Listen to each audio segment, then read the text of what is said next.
So Nikki Bella recently mentioned that she will actually be going to the Performance Center for training.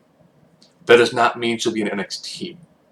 She'll go there to get the ring rust knocked off, talk with the PTs they've got there, and get the physical clearance she needs to actually go back into the ring.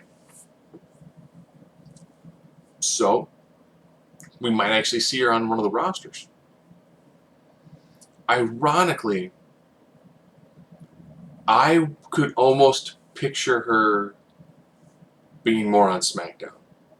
There are great matches for her on Raw. I do think that a Nikki Bella-Dana Brooks feud could be fantastic. Dana Brooks in NXT was the total diva. I do think she'd have some pretty solid matches with Nikki Bella. I think that their micro could be necrotically atrocious, but I think they could put some pretty serviceable matches. But looking at the SmackDown side of things, plus that's where John is at, and might as well put the two of them together. Make it easy for John to do some house show dates right now and then. And I think that she could have a great feud with Becky Lynch. Or Natalya.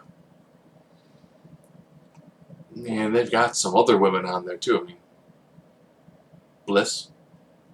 I think Alexa Bliss could have a really suck, because she has that great, small, mighty, mean girl persona. And that is actually what Nikki used to do. She actually had that mean girl persona, but people just liked her because, when you have the most merchandise and you win matches, people are going to gravitate towards you, even though you're essentially a bad person, you're essentially a heel. Because you're like, I'm so great and awesome, everyone should love me. And the people are like, she's great, awesome, I love her. Like, but I'm a bad guy? Kind of? Not really? No? I'm a face. So, I think she has some pretty unique matches. There have been discussions of, well, she needs a different finisher. Go back and rewatch her match with Charlotte and see her hit the outside of the ring Alabama slam onto the apron. It was like an apron powerbomb with an Alabama slam. She hits a wicked Alabama slam. In my mind, that should totally be her finisher. It should be the Bella Hammer, unless she can learn Kinshasa. But she hasn't worked with Daniel Bryan. I think I'd like to see her do a submission. Now, of course, for submission, she can't do the Brock Lock, which is a stretch muffler, because that's the layer on the back of the neck. So nothing that can have like neck and shoulder. So no torture rack. Probably nothing like a bear hug, because that just doesn't quite work. A crossface I kind of see. I do think, given her athleticism, the reverse STF. But that's Emma's lock. That's Emma's finisher. A crossface would kind of work, because then it could be like, she learned this from her brother-in-law, Daniel Bryan. I don't picture her doing the diving knee, but I think the Alabama slam, for me, that would be her money move. It'd be Bella Hammer, which, again, I go back to I think that you should have a finisher for people who are below you. Like the Bella Hammer would be a great solid finisher. If it worked well enough for Wade Barrett to finish matches, it should work well enough for Nikki Bella to use that to beat certain people. It's like, oh no, it's Samaria or Alicia Fox. A Bella Hammer should be sufficient for beating them. They don't need to take the actual true finish. Or if it's a long match, you hit that 1, 2, 3. It allows you to have that additional move for pinfalls and for victories. And then when it comes to the really bad big matches, Alabama slam. If that doesn't work, roll them to the outside, Alabama slam onto the apron, roll them onto the inside, 1, 2, 3. I think that'll give her a really good, strong style. Maybe a power bomb, but Nia Jax is currently rocking a power bomb as one of her moves. So I think with the Bella Hammer, Alabama slam. Oh, I give the Steiner recliner. It'd be pretty sweet. I could see a rocket. It's different than the Accolade, just slightly. But the only problem is, actually the Alabama slam, which would work head and neck, or you could then actually use that as a segue into a Steiner recliner. Or a Dragon Sleeper.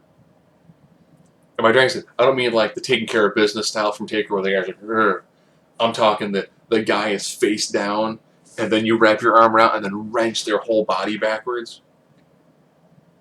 Like when we see some like mischief take, where you're bending the back of your opponent's head back to their feet, or like Melina. I think that can be pretty solid.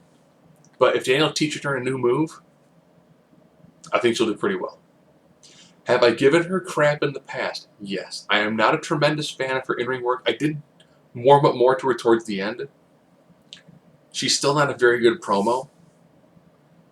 I think the E read a lot of momentum they had when it was a Cinderella storyline, which could have worked better. I think they overexposed it way too much. They did have to adjust things for Total Divas.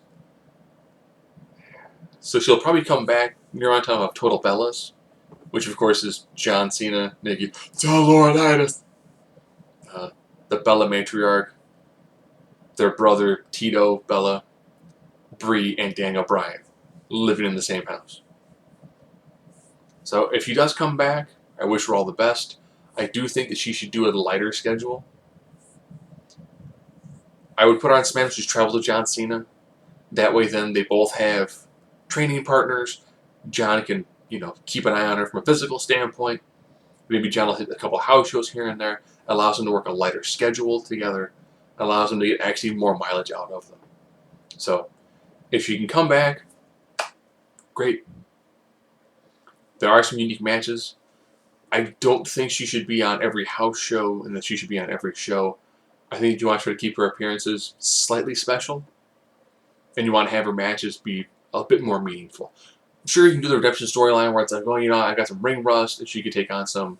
She can do a lot more matches and occasionally lose one here and there because she's knocking the rust off.